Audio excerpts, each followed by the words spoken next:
Boa noite a todos. A Câmara Municipal de São Bernardo do Oeste agradece a presença de cada um nesse terceiro encontro do ciclo temático 2026. Iniciativa que busca promover orientação, diálogo e fortalecimento das organizações da sociedade civil do município.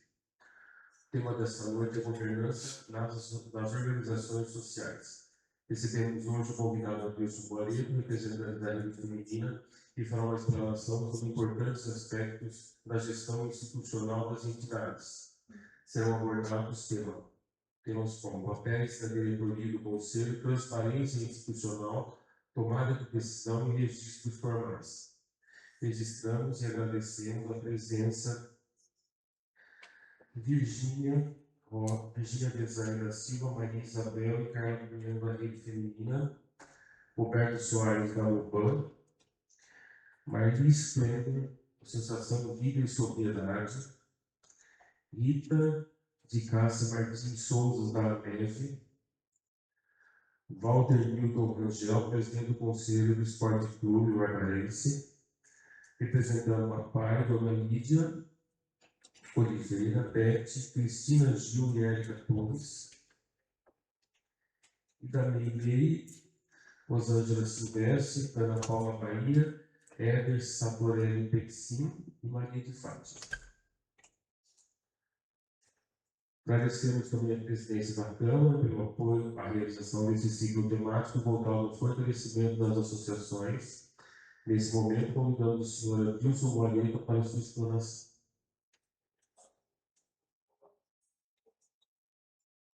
Boa noite. Poxa, obrigado, né? Ainda bem que eu tenho amigos, né? O tema acho que não atrai muito, né? Mas é um prazer estar com vocês aqui. Eu espero que possa contribuir com um pouco de informação sobre aquilo que vivi nesse contexto aí de entidades sociais. Conto com a colaboração de vocês, no sentido de interagir comigo. Podem perguntar o que quiser. A Carla, especialmente, aqui, nós frequentamos os mesmos cursos de formação nesses últimos anos, né? Então, acho que a gente pode conseguir criar um bate-papo muito interessante para essa finalidade, discutirmos governança.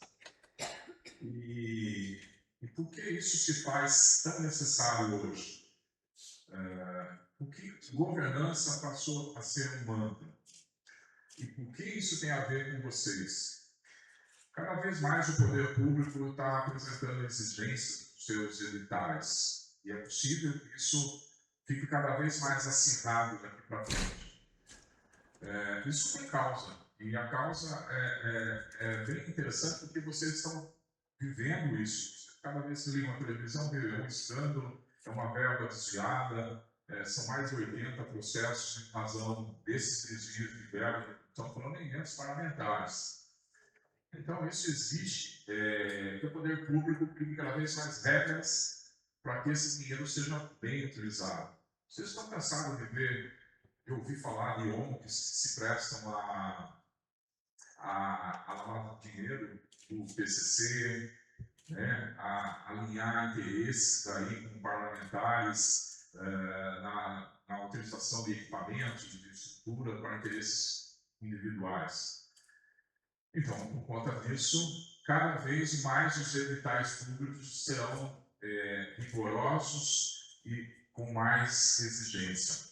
Cada vez mais o setor privado também vai adotar esses critérios. Só que o setor privado ele passa agora a adotar esse critério de exigência numa relação de parceria, numa relação de convênio, de contratação aí, de projetos, de aportes de projetos com as associações, por outras razões.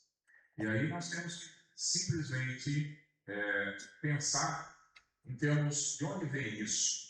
Isso vem por conta de uma agenda que se chama ESG. O ano passado nós tivemos aí a oportunidade de desenvolver um evento tratando dessa agenda. Algumas pessoas aqui estavam lá, a Rede Feminina organizou e nós tentamos fazer uma primeira conexão com o setor privado, com o mundo corporativo com olhar social. Isso foi uma semente plantada e que nós esperamos que para esse ano cresça muito. Então, mas o mundo corporativo, ele vem com essas exigências de governança a partir dessa necessidade, desse impulso, desse protocolo que está sendo construído e que já há algumas décadas, e que não há possibilidade de reverter. São protocolos que envolvem compromissos ambientais, sociais e de governança. Logo, o mundo corporativo busca desenvolver em cada fornecedor, busca criar critérios para todos os seus fornecedores adotem essa agenda, esses parâmetros mínimos para que uma relação comercial seja duradoura, eficiente e que respeite todos esses pilares, ambiental, social e de governança. Não poderia ser diferente em relação ao mundo corporativo e às entidades sociais, porque enquanto o mundo corporativo precisa buscar ações de responsabilização social no seu ambiente doméstico, garantindo melhor qualidade de vida, de trabalho para os seus colaboradores, ele também precisa se preocupar com o seu entorno, com a comunidade onde está inserida aquela empresa. E daí ele precisa criar parcerias. Parceria com quem? Vocês, no caso de Santa Bárbara, com esse mundo de entidades sociais e que precisa criar essa conexão. Porém, o mundo corporativo cada vez mais não está simplesmente entregando recursos, aportando. Ele está apostando em projetos que exigem retorno reputacional para o mundo corporativo, para as empresas que têm metas, que têm indicadores de resultado. Então, para isso, eles passam a exigir que as entidades sociais também sigam os mesmos protocolos. E aí nós estamos falando em governança. Qual é o protocolo? O básico é a governança. Tá? O desafio aqui proposto pela organização é responder essas questões. Quem decide, como decide, quem controla e quem responde. Mas eu vou também me apresentar, porque senão não tem muito sentido. Onde que eu controlo aqui?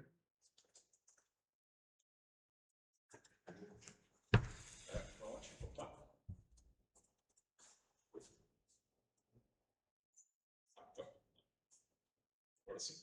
Para onde? Meu nome é Adilson Guareto, acho que muitos aqui me conhecem, né? Mas, como profissional, estou no ramo do direito. Né? Sou assessor jurídico de algumas entidades aí de grau superior no mundo do trabalho, né? Federação, confederação, sócio de uma empresa de assessoria estratégica. Tenho alguns artigos escritos aí em algumas revistas dos tribunais. Sou organizador de eventos jurídicos e membro desse conselho, Ordem Acário, que foi através dele e dessa imersão que eu consegui expandir meu conhecimento sobre governança, muito mais voltado para o mundo corporativo. E minha participação em questões de entidades sociais aqui em Santa Bárbara são essas. Tem outros fora daqui, mas eu acho que o que seria importante é aqui. Hoje, então, eu tenho assim, a honra de participar, interagir com a MEIMEI, com a PAI, justamente com a rede onde sou presidente até 2027. Né?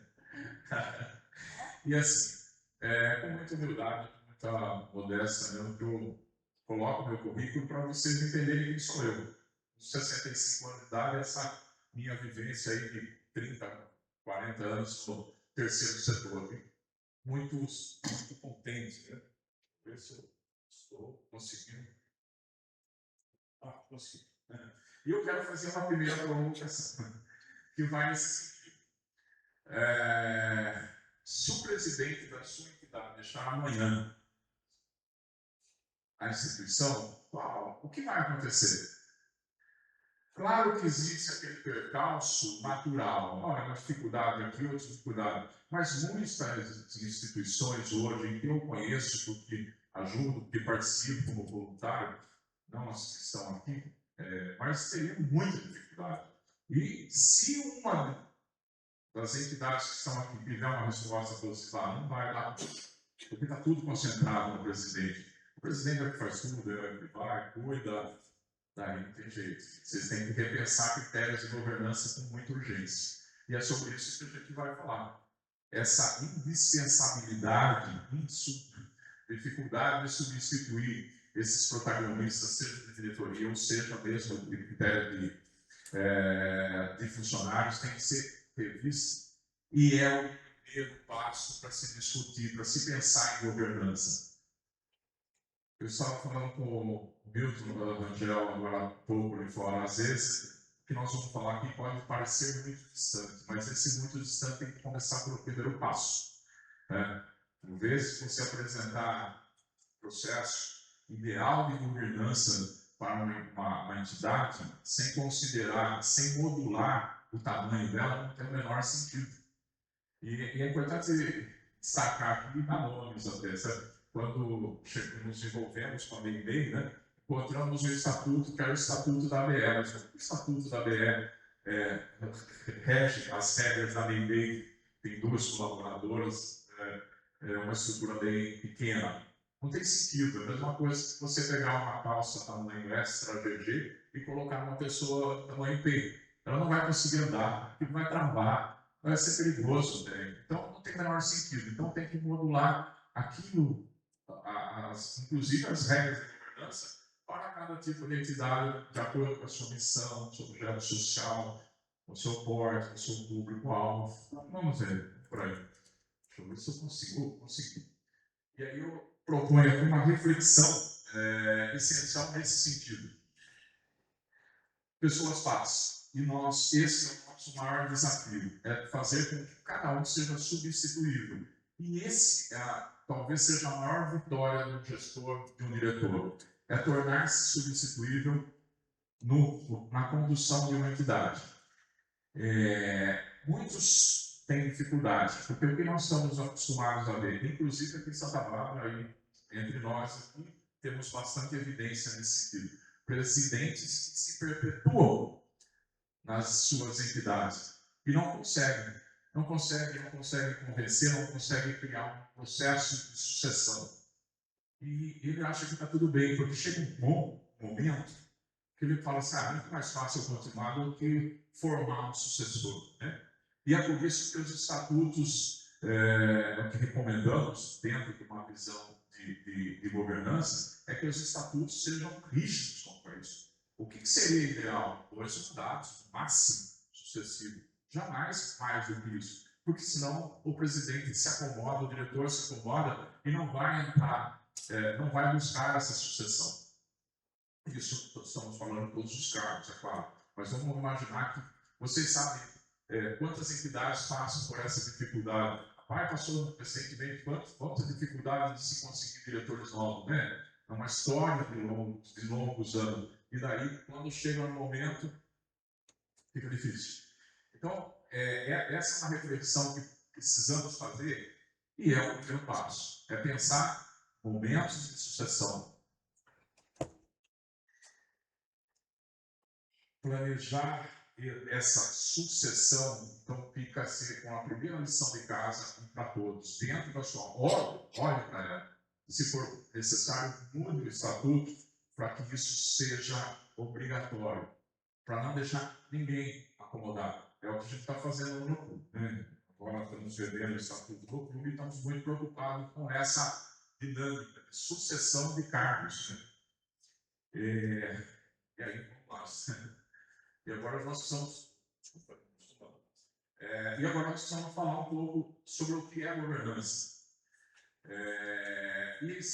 Eu tentei sintetizar assim, uma condição mínima mesmo, que é um conjunto de regras práticas e comportamentos que ajudam a organizar e alcançar os seus objetivos com integridade e ética. Não basta você ser, você tem que mostrar que é. Né? Então a entidade ela tem que ser perfeita, ela tem que cumprir a sua missão, ela tem que mostrar todas essas condições de transparência, cumprir todas as regras que foram postas aqui no primeiro encontro que vocês tiveram aí, com o representante lá do cartório de registro civil, ele estabeleceu um mínimo de regras de constituição e manutenção de uma entidade segundo uma ótica cartorária. E depois teve o Everton aqui que falou segundo uma ótica de prestação de contas. Os dois extremamente produtivos e felizes estão colocados.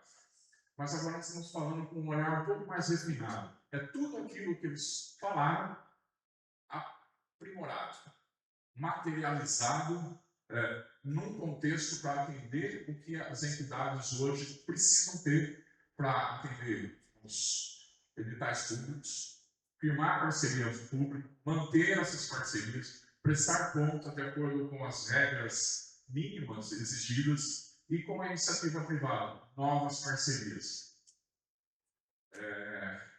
No final, o que a gente quer mostrar para vocês? Que não dá para vocês ficarem dependendo de recursos públicos.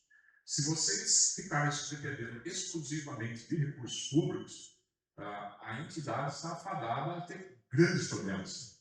Porque sempre que houver uma mudança no ente público, de político, você também vai sofrer as consequências daquela mudança. Se houver um comprometimento do orçamento público, você vai sofrer. Toda vez que o poder público atrasa na remessa, na transferência de receita para uma entidade, ela acaba atrasando também um repasse para os seus colaboradores, para os seus fornecedores, salvo se ela tiver uma margem muito interessante aí, ou expressiva, para fazer essa cobertura. Algumas têm, mas nem todas. Então, depender exclusivamente do ente público para a sua subsistência é uma prática não indicada. Sabe aquelas histórias que os antigos contavam? Coloca os ovos em vários cestos, fica mais seguro. Nunca vai contar outro. Agora, quando você coloca um só, a chance é maior de ter essa falta. Então, o que a gente busca falar sobre governança? Aprimore os princípios de governança, porque daí você vai estar certificado para firmar parcerias com entidades privadas. Futuramente nós vamos falar, ele fez uma grande parceria, fez uma grande parceria com uma empresa. E dessa parceria vai ser fantástico. Queremos fazer mais? Vamos fazer mais. Vamos dispensar os convênios com o poder público? Claro que não.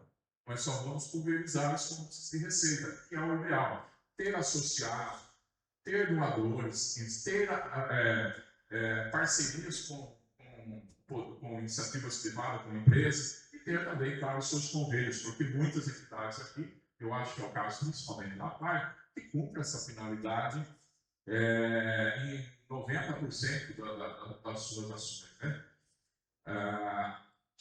Pena que não tem ninguém da Santa Casa para nos atualizar, mas a Santa Casa, por exemplo, ela mantém a sua certificação, a sua imunidade, e eu creio que essa PAI também, se ela conseguir manter 60% de atendimento a esse público SUS. Portanto, ela tem 40% que ela pode firmar parceria com o setor privado. Quer dizer, isso sim é interessante. Você compensa, quando falta um, você tem receita vindo de outro lugar. E ela podia ter um quadro associativo maior, mas isso fica a critério deles lá, aprofundar tudo isso. Mas eu queria falar para vocês que governança não é nada mais do que isso, mas é você olhar para a sua entidade e tentar mostrar aquilo que ela realmente é. Sabe? Eu tenho que provar que ela é transparente, eu tenho que provar que ela presta conta, eu tenho que provar que ela está adequada com todas as regras civis e vinculadas aí ao organismo que ela presta conta, se é de educação, a estrutura que ela está vinculada, se é de educação, se é de saúde ou de assistência, as regras daquele setor. Então, estando alinhada com tudo isso e mostrando tudo isso, não são só normas, não são só regulamentos internos que traduzem a governança. É a prática do dia a dia, é aquilo que é real na entidade. Porque você pode ter regras, seu estatuto pode ser fantástico, mas você não consegue cumprir. Por isso que nós falamos, precisamos modular também as regras estatutárias para que ela tenha na realidade a capacidade daquela entidade, não é simplesmente criar regras, que nós vamos enfrentar esse desafio. Vocês vão enfrentar, vocês, nós estamos enfrentando, aqui agora chegando, nós vamos construir regras pautado aquilo que é possível. E é interessante pensar que em outras entidades, isso é escalado. Você vai fazendo as mudanças aos poucos. A entidade vai crescendo, você também vai adequando. Porque você não consegue fazer tudo. Chega amanhã, eu tenho que criar regimento interno para todas as estruturas de uma entidade. Regimento interno para o conselho consultivo, para o conselho de administração, para a diretoria, para o conselho disciplinar, equipe disciplinar, vou criando, daí eu vou chegar com tudo isso. Eu vou dar conta, tudo vai funcionar, tem que criar ouvidoria, canal de denúncia, eu tenho que criar um código de conduta que abrange todas, e vou falando, puxa vida, eu vou burocratizar tanto, eu vou engessar tanto, que a entidade só vai prestar conta. Ela não vai conseguir andar. Então, tem que ser pensado, tem que ser planejado, tem que haver um planejamento pontual, personalizado para cada entidade. Deixa eu ver se eu consigo andar um pouco. Então, governança, gente, governança é tudo isso. Governança é proteção de todos, né? Dirigentes menos expostos ao comprometimento do seu próprio patrimônio, porque o dirigente, principalmente presidente e tesoureiro, acaba assumindo essa responsabilidade no primeiro momento, né? De que ele é responsável pela entidade, qualquer omissão dele pode implicar em responsabilidade civil e criminal. Então, todo dirigente tem que ser prestigiado, tem que ser respeitado, porque aceita, acima de tudo, uma responsabilidade, quase um ato de coragem, né? Principalmente hoje em dia, dado um regramento muito robusto. Né? E nós temos compromisso com a missão, garantir que a sua missão, que a sua atividade da entidade que você participa vai ser alcançada. Com isso implica também ter responsabilidade com os voluntários? Claro que tem. Voluntários, a gente precisava falar muito mais sobre isso, mas os voluntários vão ficar muito mais seguros, sabendo que está tudo em ordem, que não vai ter respaldo, porque é ruim, né? Se você voluntário numa entidade, daqui a pouco você descobre que ela recebeu dinheiro do PCC, do Vorcar, de alguma coisa. Peraí, eu entrei lá para ajudar, e daí estão me envolvendo, daí a desculpa sai fora da entidade, é ruim, né? Então, é importante hoje em dia saber de onde vem o dinheiro daquela entidade. Eu acho que hoje em dia é muito mais por conta desses critérios de governança. A irmã Dulce, e muitos que vocês conhecem aqui, ela tem uma passagem muito interessante, né, que ela se questionava muito, ela precisa da autoridade da própria igreja. Olha, você está recebendo dinheiro do jogo.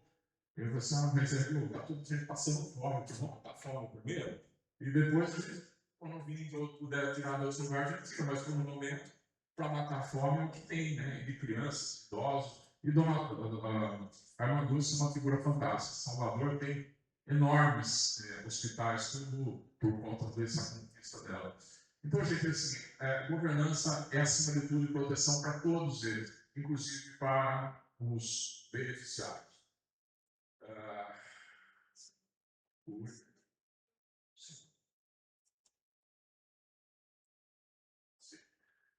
Voltando. Vai ser um pouco rápido. Então é isso. É o que não é. Deixa eu ver por aqui, aí fica um pouco difícil de ouvir. Não é burocracia. Agora nós falamos só que nossa, tem tanta burocracia, né? Mas não é burocracia. É organização e clareza. Se nós fizermos do tamanho certo, com os filtros certos, planejado, ela não tem nada a ver com burocracia. Não é excesso de papel, de processo, é transferência nas ações de decisão. Não é desconfiar das pessoas. O Conselho Fiscal não está desconfiando da diretoria quando ela avalia tudo aquilo e fala, isso aqui não está muito certo, vamos mudar aqui, vamos mudar a lei rubrica, ou, olha, isso aqui faltou assinatura, isso aqui não está legal, não deveria ter essa prestação, não está fazendo isso. O Conselho de Administração também não está desconfiando da diretoria, todos estão no mesmo barco, remando na mesma direção. Todos garantindo a perenidade da associação. Para isso, cada um cumpre a sua função. Então, trabalhar em conjunto e fazer com que os órgãos trabalhem em sintonia é exatamente isso, é garantir que essa inspeção vai cumprir sua missão. não é criar obstáculos na gestão, pelo contrário, é continuidade institucional garantida, desde que seja proporcional. Opa, deixa eu agora eu consigo.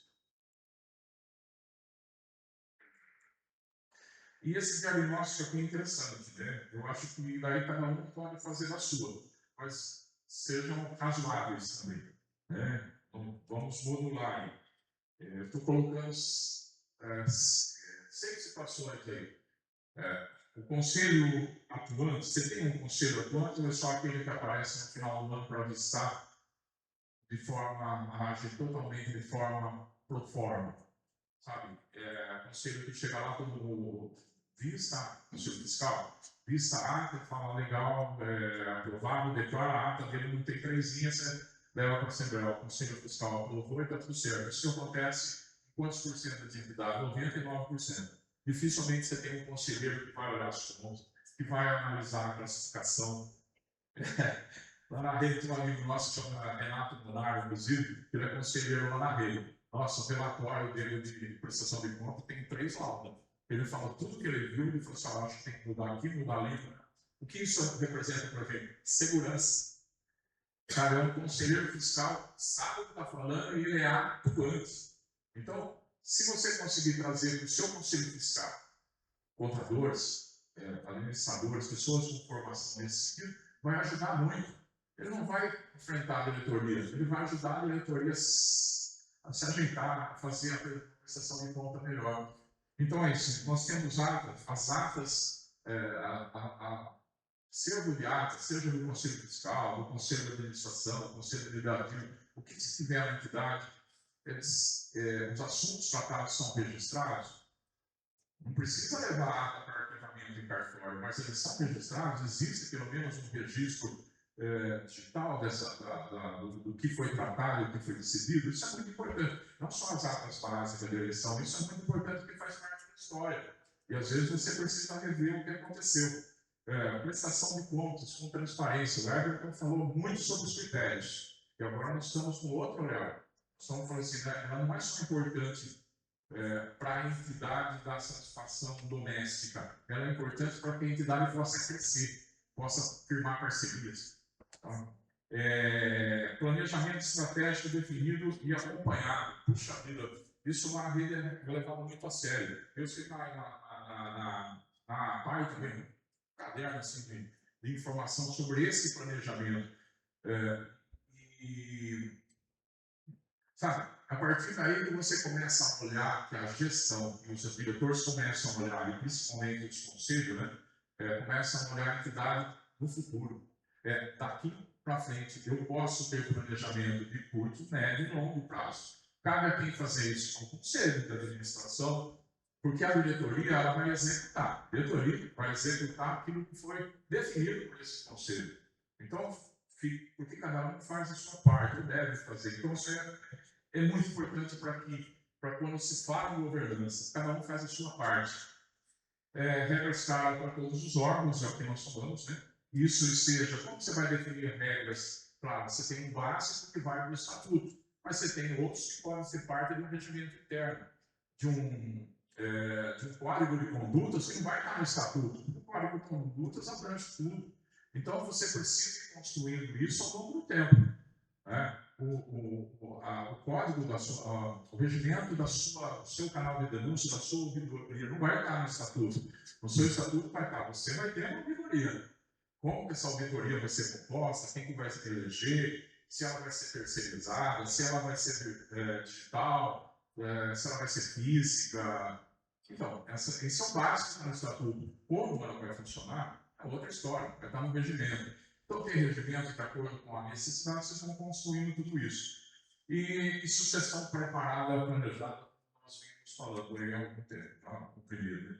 Eu acho que assim, essa é uma pergunta aí que vocês respondem. Por que as entidades falham, às vezes fecham? E é difícil fechar, né? E principalmente com um abandono. Você depende até da decisão judicial, estabelecer administrador por determinação judicial, às vezes o cartório não aceita os atos de extinção, e você fica lá no seu CPF vinculado àquela entidade. tá? Para os presidentes aqui saibam, né?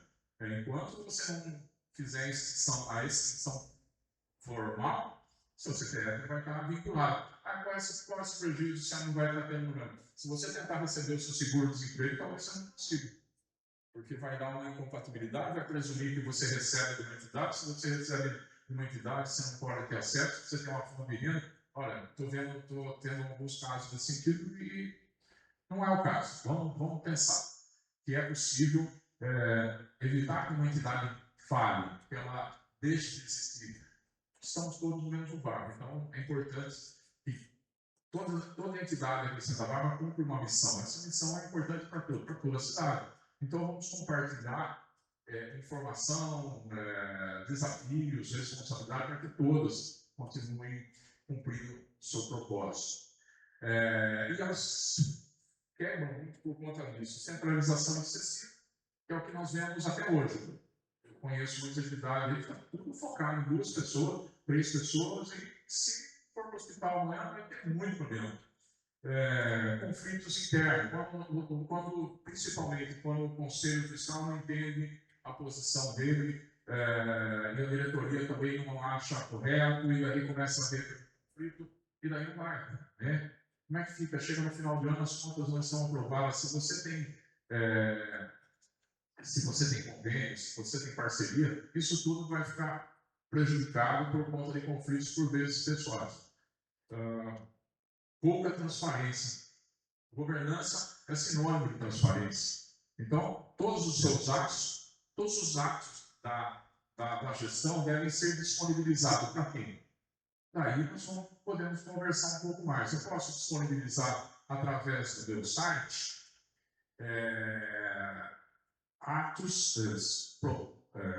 prestações de contas que dizem respeito a toda a comunidade.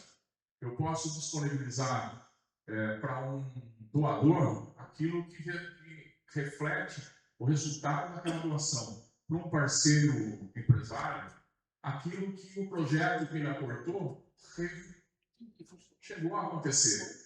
Então, é interessante, por exemplo, que o clube, o clube barbarense, precisa colocar no jornal seus balanços? Não precisa, ele precisa dar uma satisfação só social. É um grupo prestígio. E que tem lá outras pessoas saberem do balanço, que é diferente, outra verdade. Agora, a entidade filantrópica é diferente. Onde vem o recurso dela? É da comunidade. Então, se ela fez uma proposta, ela levou uma proposta, estou fazendo um evento de arrecadação de fundos, uma feira, enfim, um evento, uma festa. Puxa, é interessante que aquele público que comprou saiba quanto arrecadou e qual o projeto que vai ser, para qual a destinação. Esse é um compromisso ético. Não custa nada você colocar nos seus meios de comunicação informações para o seu público que gerou aquele recurso. Então, se é um recurso privado de uma empresa, aquela empresa tem que saber o que aconteceu. Se é de um doador específico, aquele doador tem que saber o que aconteceu. É uma sala, nós reformamos uma sala. Olha, sua doação de R$50 mil serviu para reformar essa sala, aqui está o registro, está a ata, estamos aqui. Tá. Então, a transparência inclui tudo. Né? E de acordo com a sua estrutura de gestão, você vai saber aquilo que você tem que divulgar. E lembrando as questões também. Tem dados pessoais que não pode, tem dados que não são interessantes, que o próprio doador não quer que seja exposto. Então, tem todos esses critérios, todos esses cuidados. Né? Mas a prestação de conta é fundamental, de acordo com a sua proporção. E principalmente isso. Então, eu vejo que tem entidades que, por exemplo, faz uma feijoada e a multiplicador tanto. Mas quem sabe, o grupinho dos amigos, o que vocês estão fazendo? Está guardado na caixa. Está guardado aí no banco. Poxa, mas você entendeu? As pessoas compraram a sua feijoada, compraram o seu brinde, compraram a sua rifa. Não é importante você colocar no site, no grupo, nos grupos que apoiaram isso, o quanto foi arrecadado e o que vai ser destinado? Então, é um compromisso, acima de tudo, ético. Né? além de obrigacional aí por conta das exigências legais. Então, voltando a falar, planejamento fundamental de curto, médio e longo prazo, o envolvimento dos conselhos nesse sentido, falta de regularidade jurídica, isso acaba levando a muitas instituições a terem dificuldade até mesmo para encerrar, como eu falei, não conseguem eleger diretor, vai entrando com a barriga e depois, no fim, daí não tem sucessão de longas datas, vai trabalhando com recursos, dinheiro em espécie, porque não consegue mais manter a conta do banco, e a última eleição não foi feita, daí a outra também não vai ser feita, daí isso acaba se perdendo. Foi dito aqui que Santa Bárbara tem 100 e poucas entidades registradas no cartório, deve ter mais ou menos umas 30 ativas, o resto está nessa situação. Essa é uma estrutura aqui de entidade básica, sabe? Ela tem a Assembleia, que é um órgão soberano. Da Assembleia nasce tudo. E a Assembleia só tem 2 requisitos que é exclusivo da Assembleia. Um é criar as regras, criar o estatuto e alterar o estatuto. E como ele é alterável daí para frente. Então, o estatuto primário, o ato constitutivo, é decidido pela Assembleia e é esse estatuto. A outra prerrogativa exclusiva da Assembleia é destituir dirigentes. Então, quando pensamos aí, o dirigente pode se equivocar, pode cometer erros, ou pode atentar contra vários aspectos da instituição, para ele ser destituído tem que ser levado para a Assembleia, a não ser que ele peça para sair. Daí é outra história e tem alguns problemas. Mas são só essas 2 condições. Por quê? Porque os dirigentes podem ser escolhidos por outros meios. Então, eu poderia falar de dezenas de formas de constituição da entidade, com conselhos fiscal, com conselho deliberativo, com conselho consultivo, ou sem nenhum deles, sem conselho fiscal também, que por algumas organizações não é exigido. A questão das entidades filantrópicas, nós recomendamos sempre que mantenham o conselho fiscal, porque tem um conflito aí, a legislação civil não existe, mas daí você vai envolver lá com cédulas, você vai buscar cédulas, daí tem essa dúvida, então, coloca, mantenha o conselho fiscal que é mais seguro. Mas é difícil você arrumar membros com conselho fiscal, como falei, a maior parte é tudo pro forma, né? E a diretoria executiva, que pode ser vários nomes, viu? Toda essa diretoria executiva, conselhos, eles não trazem a definição em si. Varia muito de entidade para entidade. Você pega uma fundação é uma coisa, numa sociedade anônima é outra, numa entidade, uma associação de grande porte, tem 3 tipos de conselho, numa entidade menor tem um tipo, conselho de administração, conselho deliberativo. O deliberativo já pouco se fala mais, porque depois do novo Código 2002, passou a ser utilizado muito mais conselho da administração, mas o papel do conselho da administração também varia muito de entidade para entidade, de acordo com o porte. Então, onde está isso? No estatuto. Então, não se prenda na nomenclatura. Você pode ter diretoria executiva formada por membros do conselho da administração, 3, 4 membros designados para compor a equipe de diretores administrativos, porque isso está previsto no estatuto. Você pode ter comissão fiscal formada por membros do conselho da administração também, designado para cumprir o mandato. Então, as regras são as mais variadas possíveis e isso é muito flexível. Depende muito do que você vai colocar no estatuto. Tá? E aí a equipe de voluntários, e que hoje eu queria falar muito com vocês sobre voluntários. Né?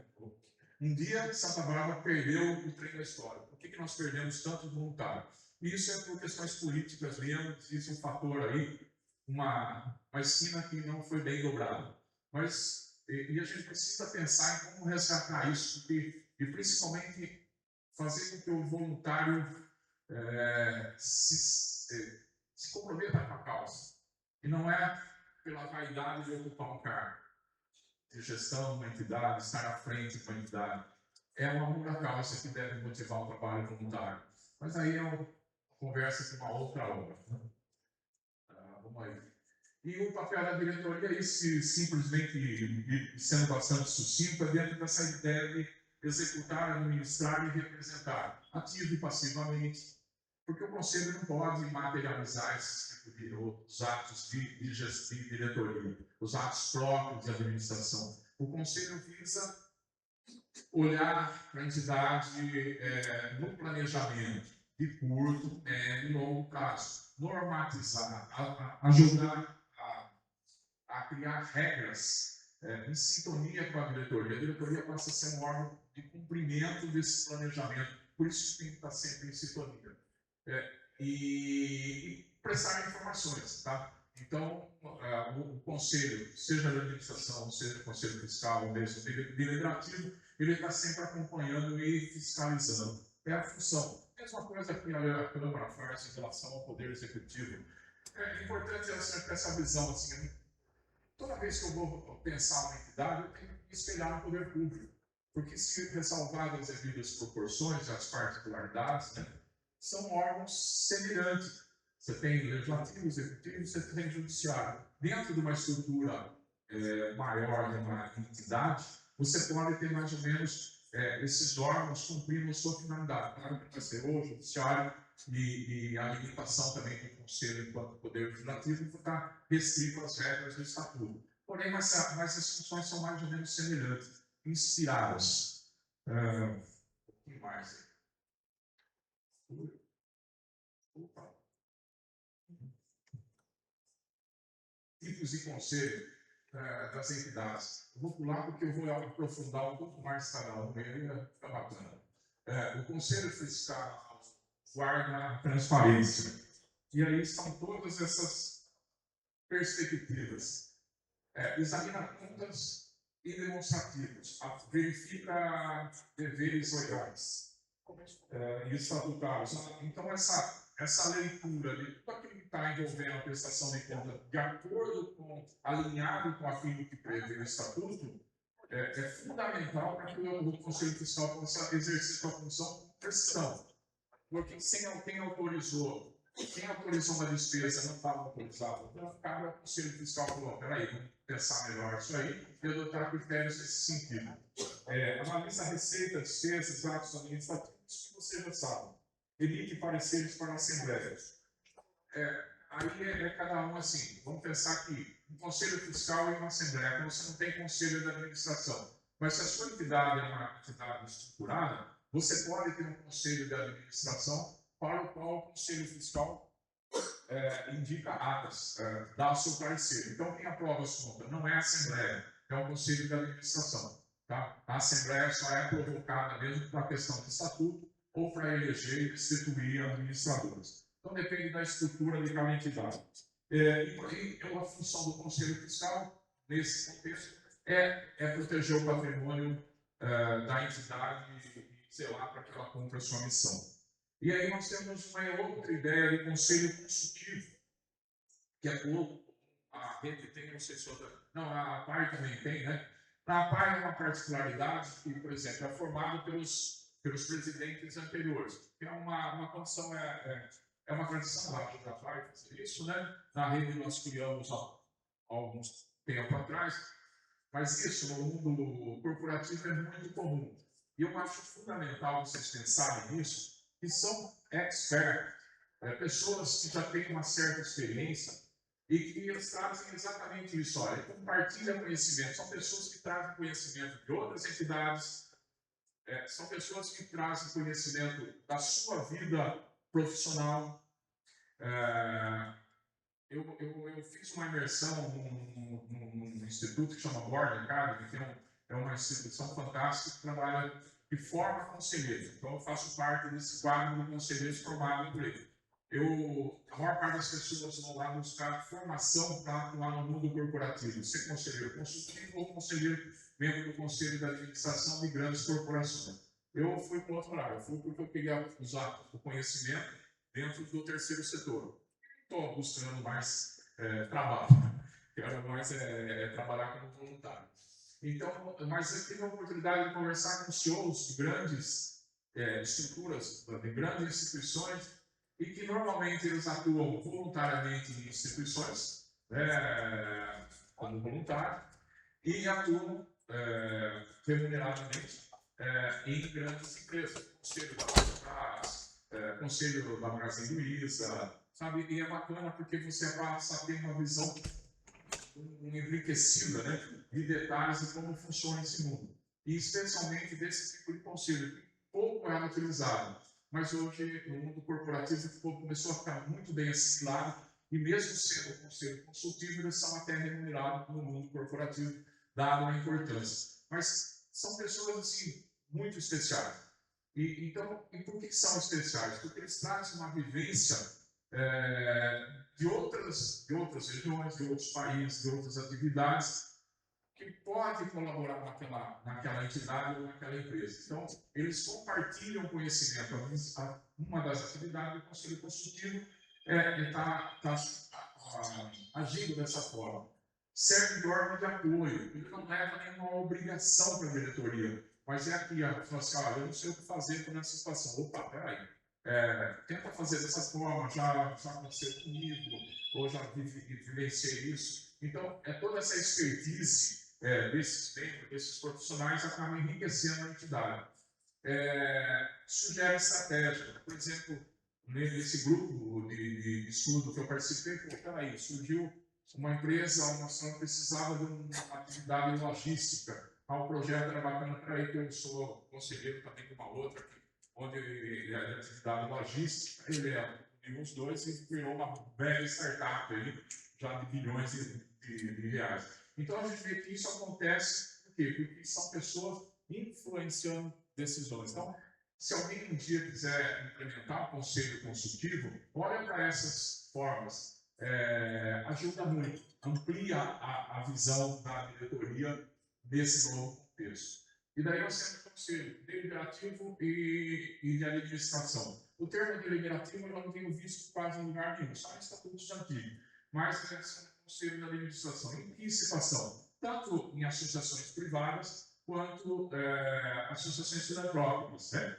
Então, e que deve funcionar com essa mesma sintonia que nós falamos com os demais conselhos, inclusive o Conselho Fiscal. Já o conselho, então, nesse contexto, define diretriz, pensa a entidade a médio e longo prazo, estabelece plano diretor, sabe? Como a entidade deve crescer, por onde, quais os projetos futuros, sabendo onde é possível chegar, fazer para chegar lá, passo a passo. Então, delibera sobre temas relevantes, aquilo que está fora do limite da diretoria é o Conselho de Administração que decide, salvo questões que sejam competência da Assembleia. Falei assim, vamos lá, a alienação do imóvel, quem decide? Se é imóvel até tal valor, é a diretoria, acima de tal valor, é o Conselho, acima de tal valor, é só a Assembleia, ou compra, investimentos. Então, você tem aí, de acordo com o estatuto, regras básicas que podem ajudar nesse sentido. Então, criar todo esse regramento é fundamental. Isso é governança. Cada um faz aquilo que deve, porque sabe o que deve fazer. Sabe? Se não está escrito, não tem como. Então, essa confusão, um tromba, um invade a competência do outro, e daí começa a dar cotovelada, desarmonia. E vamos lá. Passando no meu tempo. Tá? Deixa eu ver se estou eu. Transferência ao patrimônio das entidades. Acho que aqui a gente vai conversar um pouquinho mais. Né?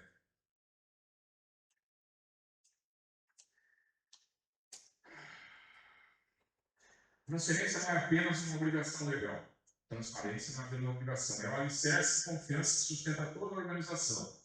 Eu quero falar para você sobre atas, que foi dito muito aqui da importância de se organizar essas atas, já falamos hoje também, prestação de conta na forma passada aqui pelo Everton, aprofundando tudo isso, cuidando com muita coerência, com muita responsabilidade das demonstrações financeiras, tendo processo fundamental, né? Nós estamos trabalhando nisso, porque se uma profissional de RH da PAI não pode trabalhar, ela teve um problema, precisa ficar afastada. Nós precisamos saber, alguém precisa saber o que ela faz e como ela faz.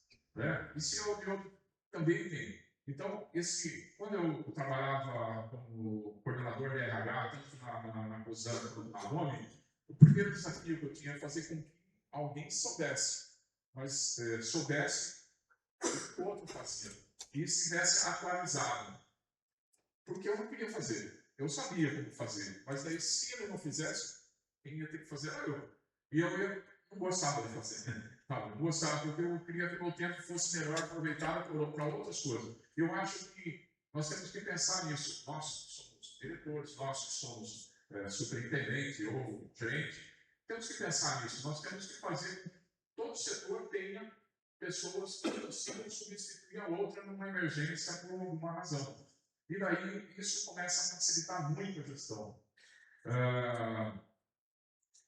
Demonstrações financeiras, informações acessíveis, e também dentro desse processo você consegue definir meios de troca de informação. Onde vai estar, como vai estar. Aconteceu isso, não vou dar nome, mas sabe, é um gerente que deletou tudo que estava no computador e foi embora. E aí? Como é que fica? A entidade fica até alguém pegar, recriar, perde-se a história, perde protocolos, perde coisas importantes ali. Isso é ético? Não é ético. Bom, mas aconteceu. E como é que você faz isso? Então, esses meios de armazenamento de dados têm que ser muito vigiados dentro de uma entidade. Sabe? Como que você escolhe isso? Então, consultar um técnico, conviver com pessoas que saibam como proteger esses dados, não só pela história, mas pela estratégia de gestão. É fundamental. Nós não podemos conviver com apagões. E cumprimento dos estatutos. Né? Não adianta você criar regras estatutárias absurdas, né? Muito bacanas, e não conseguir conviver com isso. Eu queria aprofundar uma questão aqui. Quem deve receber informações? Então, nós falamos muito sobre isso, eu até antecipei. Mas é aquilo, olha, se você tem informação referente a um evento, quem participou daquele evento, quem promoveu, quem bancou, seria importante ter essa informação, ter esse feedback aí. Se são doadores, se são parceiros, se são beneficiários, se são órgãos públicos, principalmente, em toda a sociedade, quando for o caso. Futuro, acho que aqui é o fundamental, e a gente já está caminhando para o final mesmo. Eu consigo acertar uma. Futuro das OS. Esqueci de falar para você. Nós, eventualmente, a gente enfrenta a questão não é ONG, é OSC, é associação, é fundação, e fica toda aquela dúvida: o que é uma coisa e o que é outra. Então, definitivamente, vamos entender. Somos ONG. Todas as então são ONG, menos as associações que não têm fins sociais. Okay? Então, a maioria, eu acredito que seja aqui, com exceção ao Barbarense, as outras são ONGs. Mas ONG é um termo popular, é um termo que não está assimilado na nossa legislação. A nossa legislação, de 2014 para cá, ficou OSC. E tem um marco legislatório, que é o PIROSC, tá? Acho que você já vai começar a se acostumar. Mas, no nosso sistema, ONG seriam as associações e as fundações. Fundações de Santa Bárbara são duas, ativas. Fundação ONG e essa outra que vem aqui no lugar da ONG Média, que está se instalando aqui. Não tem outra. Eu pensei que tinha mais uma, mas não tem mais. E as outras são associações civis. Tá? Então, se vocês entenderem que quiserem utilizar o termo ONG, fiquem à vontade. Tá? Que o ONG também, por vezes, assume um lado pejorativo, né? Porque fizeram muita crítica das ONGs ambientais, fizeram muita crítica de ONGs que serviram para lavar dinheiro, então fica um tanto quanto pejorativo. Mas somos todos ONG, embora não seja uma sigla utilizada na nossa legislação. Então, enquanto OSC, aqui nós estamos falando, como é que é o futuro de tudo isso? Cada vez mais fiscalização. É pena que não tenha a pessoa aqui do município, né, que cuida disso no município, mas cada vez as regras vão ficar mais estreitas. Então, quanto antes vocês começarem a adequar os seus estatutos Adequar como? Aquele passo a passo. Não precisa ir para o extremo, criar um estatuto, pegar um estatuto lá do Instituto Ayrton Senna, que é uma estrutura grande, e querer implementar a sua. Tem que ser uma coisa modulada, passo a passo. Esse ano se implementa um conselho, no outro ano se implementa um outro conselho, se assim permitir, né? Como é que o seu corpo associativo comporta isso? De onde está vindo suas receitas? Vamos mais interessante, vamos criar essa estrutura para diversificar fontes de receita. Mais transparência. O mantra, transparência. Nós precisamos trabalhar nisso. Mais tecnologia. Jovens podem colaborar muito com isso. Trazer as ferramentas tecnológicas. Lá na rede semana, estamos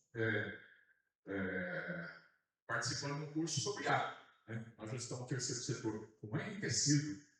Como você pode utilizar toda essa tecnologia para implementar, para alavancar a sua instituição? Então é fundamental buscar na tecnologia recursos. E tem mais responsabilidade.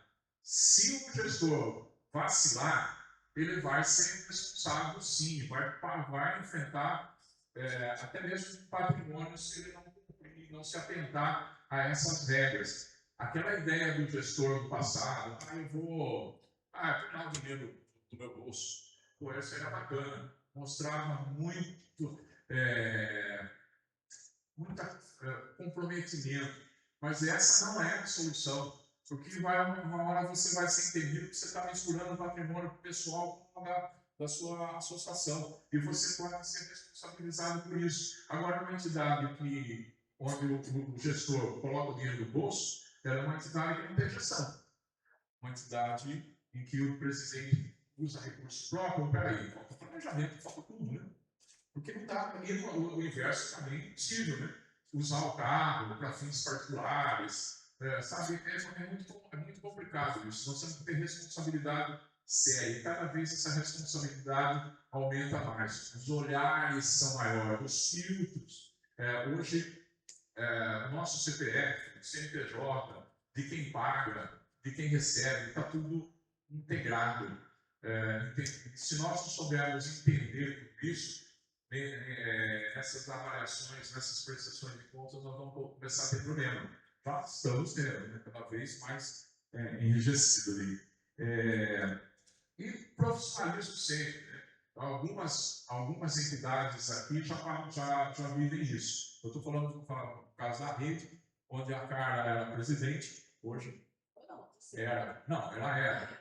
Ela foi presidente durante alguns mandatos, depois ela virou superintendente e a rede deslanchou. A rede ficou mais otimizada, mais produtiva, operacionalmente cresceu. Hoje, eu estou na rede como presidente e a Carla superintendente.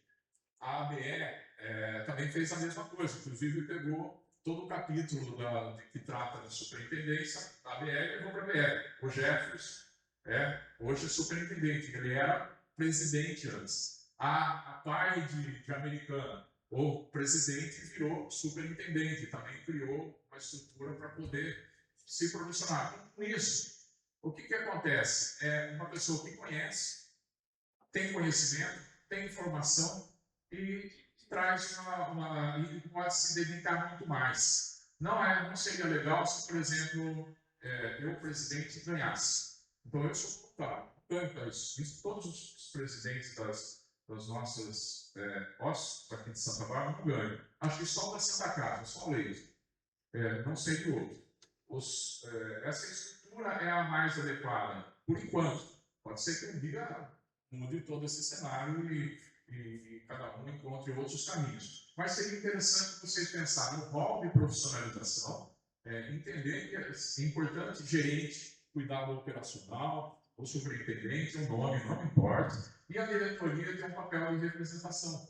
Se aprimorar o papel de representação também, fazendo curso, sabendo o que faz, entendendo como funciona tudo isso que nós falamos para vocês aí sobre o conselho, sobre os estatutos, esses regramentos básicos, ter assessores, e que os gestores, efetivamente, de fato, consigam manter esse alicerce para que nenhuma hóspede pereça. Porque com esse alicerce pode passar presidente, pode passar diretor, todo tesoureiro, o processo está pronto, né?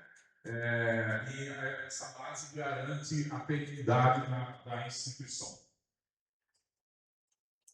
Chegamos no fim.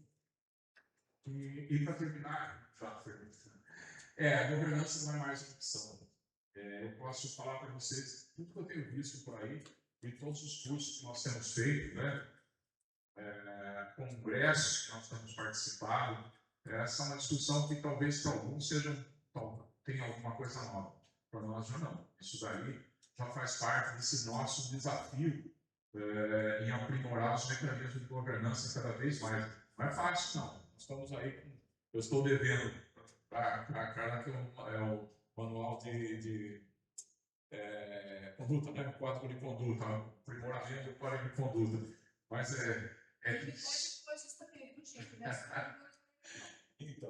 então é que a gente interage muito bem nesse aspecto, mas um código de ética e conduta para uma instituição não é fácil. Você tem que ter um olhar sistêmico, tem que ter um sistema aprimorado, mecanismo de atualização, e assim vai.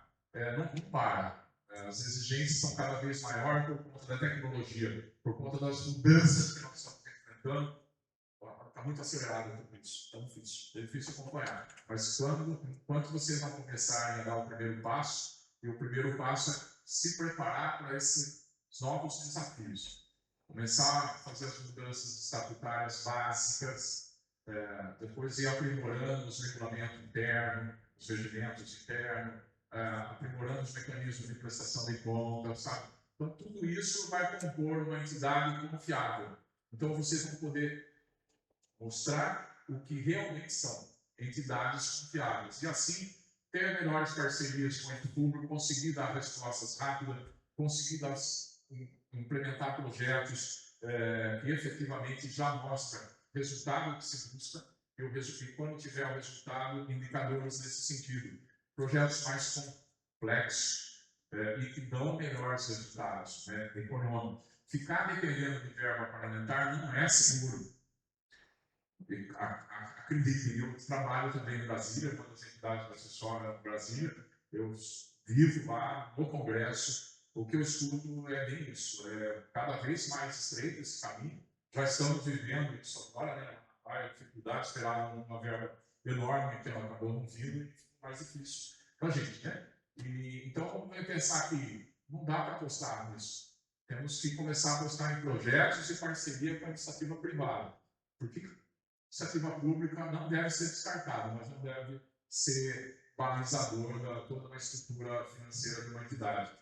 Acredite que é o nosso objetivo nas entidades que nós estamos atuando e cada vez isso se faz mais necessário. Eu estou à disposição de vocês.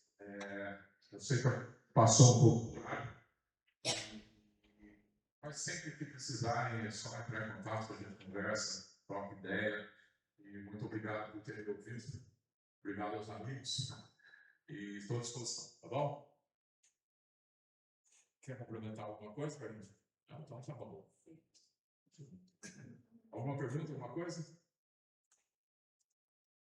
Eu queria só dar uma complementadinha, assim. Gente, Funciona. Só complementando, a Dilson foi muito feliz assim, nesse overview que ele fez de todos esses termozinhos que a sociedade corporativa pede muito, né? Que é a transparência, compliance e governança. Então, naquilo que ele trouxe, você falou muito bem das três coisas. Eu só queria complementar, assim, né, que uma coisa que eu aprendi há muito tempo, que muitas pessoas falam assim, que a transparência ela é um fardo burocrático, né? Ela gente, não é fácil mesmo, até porque hoje nas ONGs a gente não tem pessoas para todos os postos, né?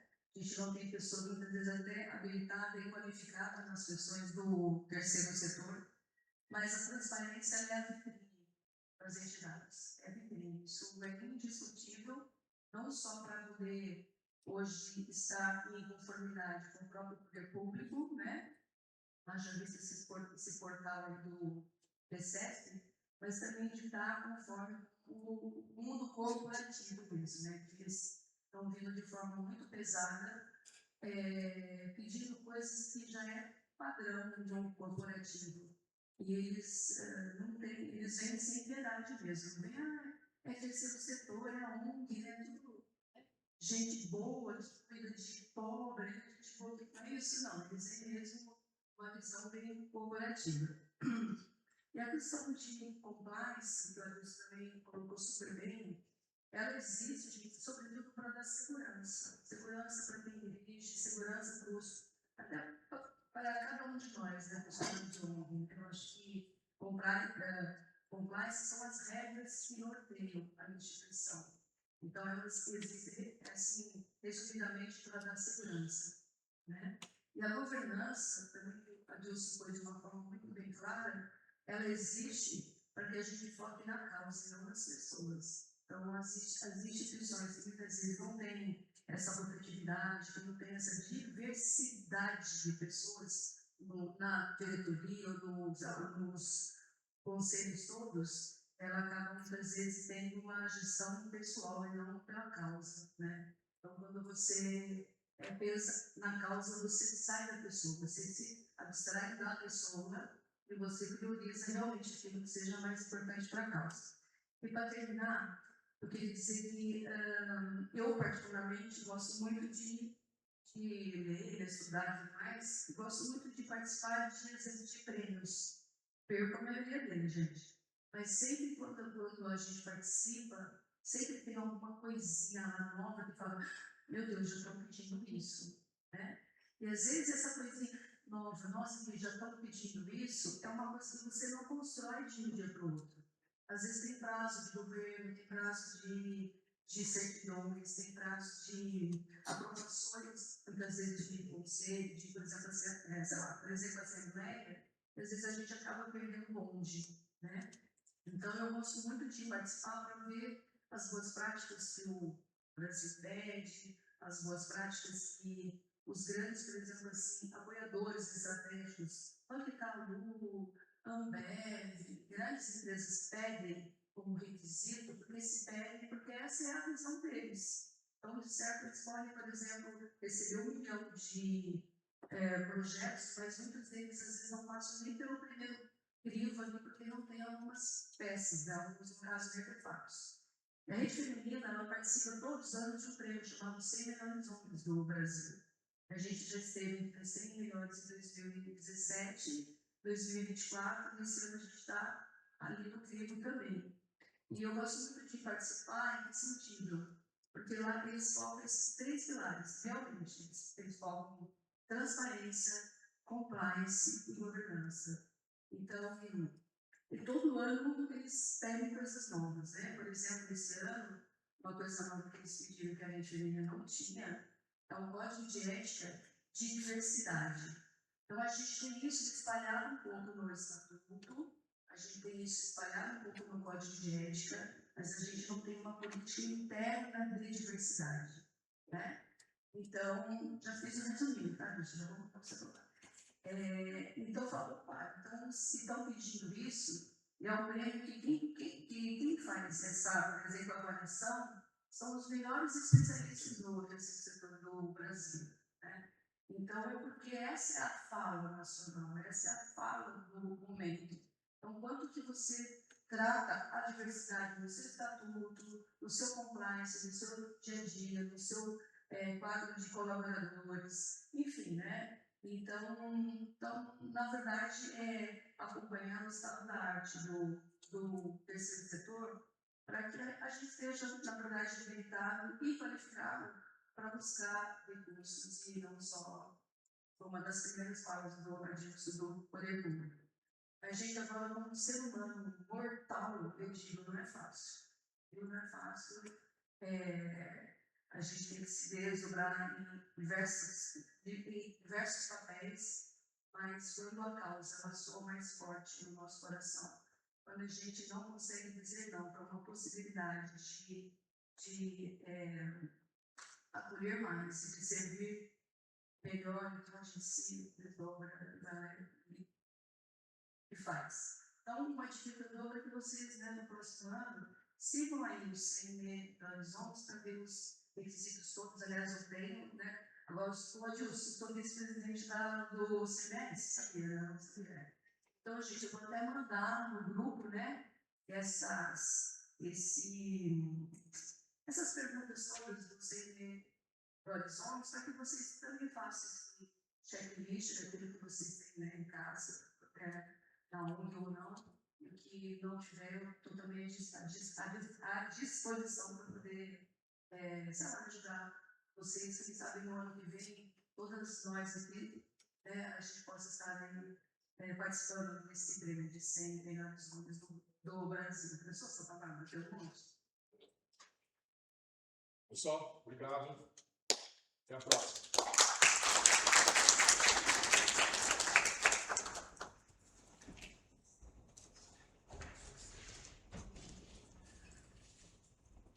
Agradecemos de maneira especial ao Sr. Adilson Quarento pela disponibilidade e pela valiosa contribuição ao compartilhar conhecimentos e experiências sobre governança nas organizações sociais, tema essencial para o fortalecimento institucional das entidades da sociedade civil. Agradecer a todos os presentes e cada um em particular. Fizemos hoje o ciclo de palestras, né, temático, e a gente só quer agradecer. Muito obrigado. Só queria chamar o presidente do FUP para pegar o certificado do FUP.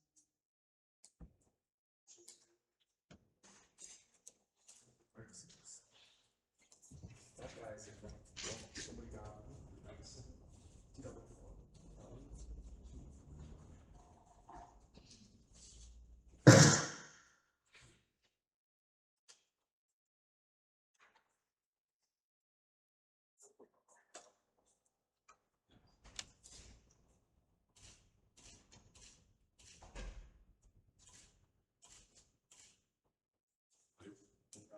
Obrigado.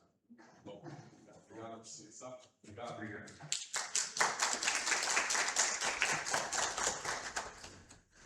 O ciclo temático reafirma o compromisso da Câmara Municipal com a promoção de debates relevantes e com o fortalecimento das organizações que desenvolvem importante trabalho na nossa comunidade.